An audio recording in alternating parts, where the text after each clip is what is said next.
What's up, guys? Mike here, the Detroit Borg, with a look at the all-new iPad Mini. Mini because it has a 7.9-inch screen versus the 9.7-inch screen on the classic iPad or the iPad with Retina display.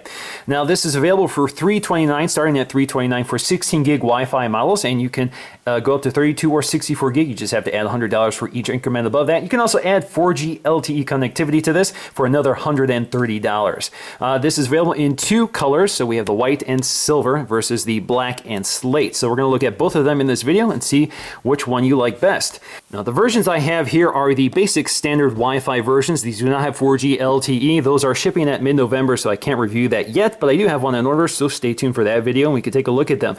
Now, 4G LTE obviously adds cellular connectivity, so you can take your iPad Mini anywhere and you can still have internet access. 4G LTE models also carry GPS antennas. The Wi-Fi versions like these do not. Now, the 4G LTE versions work on Sprint, Verizon, or AT&T, so those are the only carriers currently supporting the iPad Mini. Now, the first Mini I'm going to take a look at is the white and silver, so I just need to crack into this box. Peel the plastic here. All right, so we're just going to lift the lid here.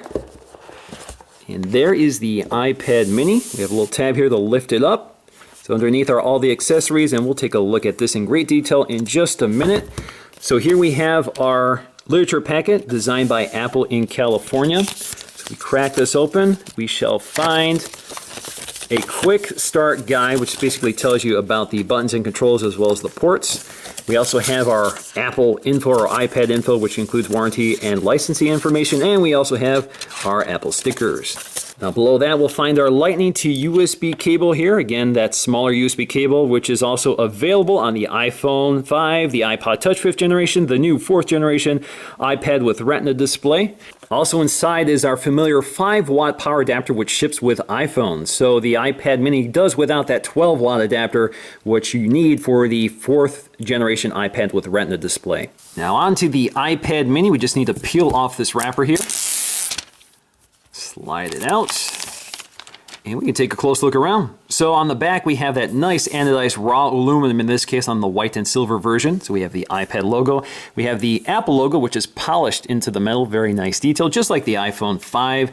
Now, along the side, we'll find our volume up and down buttons, which are metal instead of plastic. We also have a metal switch here for mute or for rotation lock, depending on how you have that configured. You also have your 5-megapixel iSight camera. No flash in this case like you get on the iPod Touch 5th generation, but this has autofocusing, stabilization, and many other features. We also have our sleep-wake button up here, and we have our headphone jack up here. Down in the center, we have our microphone. Now, along the bottom, we'll find our stereo speakers here flanking either side of the Lightning connector. So this is actually the first iOS device with stereo speakers, a fact that for some reason Apple has chosen not to highlight. It doesn't even mention this in the specs, at least at the time of this filming. So this should give us better audio. This is actually better than the 4th generation iPad, which has a mono speaker. Now, taking a look at the front of the device, you can see that bezel, which is a little different this time for the iPad. The iPad usually has a uniform bezel all around it, but the Mini has gone with a slimmer bezel for one-handability while still maintaining this large display. So this is kind of a traditional 4:3 display versus a 16:9 display. The idea here is that even if you are handling it in a traditional sense, for example, if you're reading a book, the software will recognize the presence of your thumb holding the screen versus an intentional press of the screen. So hopefully that works as advertised.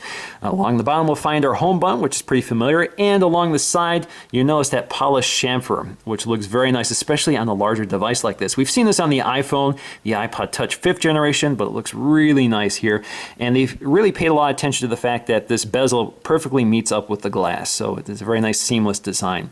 Now, up top, we'll also find our 720p HD FaceTime camera, along with an ambient light sensor right next to it. Now, onto the black and slate iPad Mini here. There's actually a little packaging malfunction here. This is upside down. So basically, this lid should be the other way around because this information should be on the bottom, which lines up with the bottom of the iPad Mini. So anyway, we're going to skip that, and we're just going to go ahead and crack it open.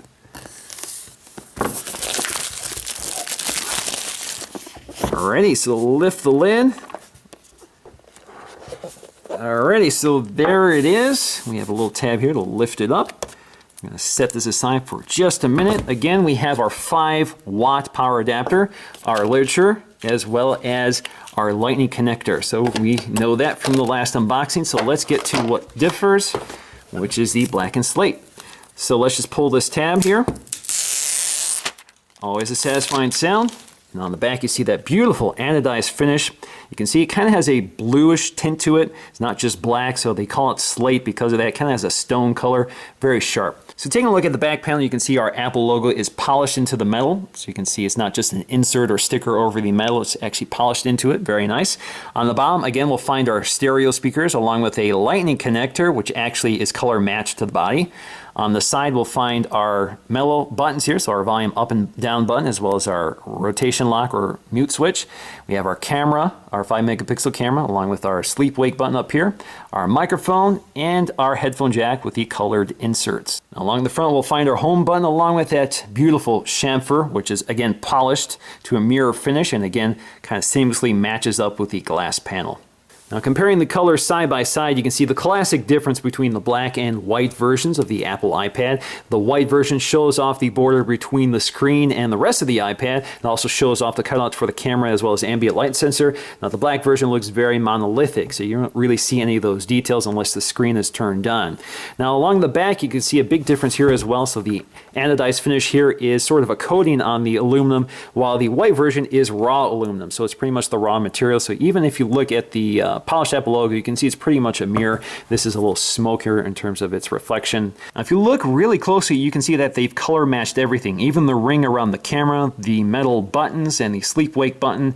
Even along the bottom, if you look at the dock connector here, you can see that the insert on the white and silver iPad is white versus the black insert on the black and slate version. Now, if you look at the side, you can see they both have that mirrored chamfered edge. With the raw aluminum, you can see it's more of a mirror versus that sort of smoky color on the slate version.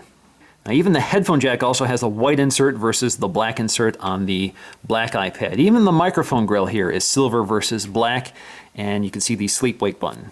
Now overall, the black and slate version kind of has that monotone look to it, so everything is one color. It's pretty stealthy looking. There is one drawback to this anodized finish, which is the fact that not only does it have a tendency to scratch, so when you scratch this, it reveals the raw aluminum underneath, but it also shows fingerprints. But otherwise, it's a pretty sharp product, and it's actually more durable than we've been led to believe. So if you really scratch this, it's kind of hard to really get down to the raw aluminum.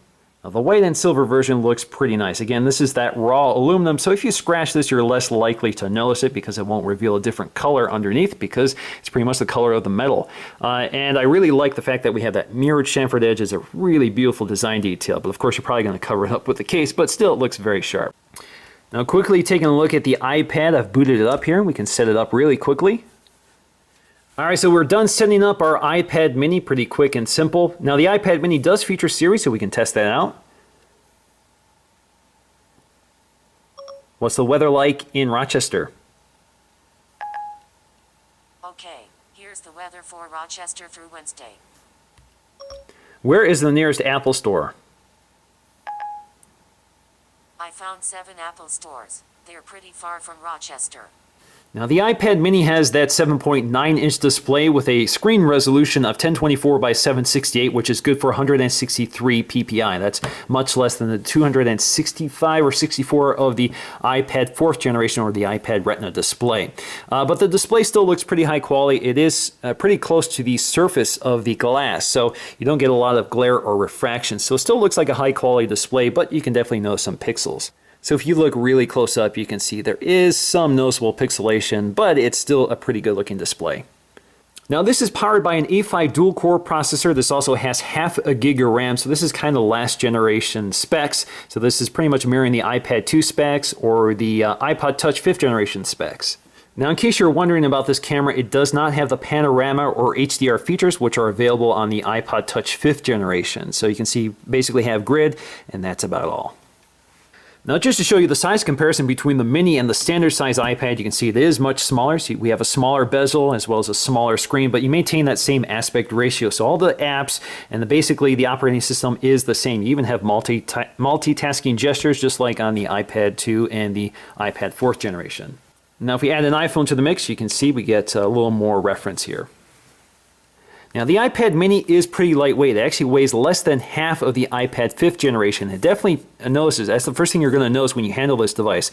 It's fairly comfortable to hold, although it is a little wider than something like the Nexus 7. So you're probably going to want to hold it this way, not really in one hand like this over a long period of time. So this does feel pretty comfortable, and I think there is enough bezel here, but time will tell to see how comfortable this is. Now, side by side, you can see the iPad mini is quite a bit smaller than the iPad 4th generation, but it's very similar in thickness to the iPhone 5. So with the iPad mini, you basically have a screen size for everybody. The iPod Nano, the iPhone and the iPod Touch, the iPad mini, and the iPad with Retina display. Now the iPad mini pretty much joins the iPod Nano, the iPhone 5, the iPod Touch 5th generation in terms of its design aesthetic, so it looks pretty similar. You have that mirrored chamfered edge, we have those circular cutouts for the grills, of course the lightning connectors as well. Now we also have slate versions of the iPod Nano, the iPhone 5, the iPod Touch 5th generation, and the iPad mini. Now the iPad 4th generation with a Retina display still has a silver back panel. It doesn't have that mirrored edge, so it still has to be updated to sort of pick up the design details of the newer generations of products from Apple, so hopefully we'll see that eventually. So my initial impressions of the iPad mini are very positive. So even if it doesn't have the Retina display, the display quality is pretty good. And I love the form factor here. It's much more small and compact and much lighter weight. So it's more comfortable to use than the heavier iPad with that gorgeous Retina display. But still, this is probably a lot more useful. It's kind of like the MacBook Air for me. It's not as good as the MacBook with the Retina display, but I'm more likely to carry this around. So stay tuned for more coverage on the iPad mini. I'm going to do a lot more with this, including benchmarking, speed tests, camera tests, and a final review. So I hope to see you guys again in the next video.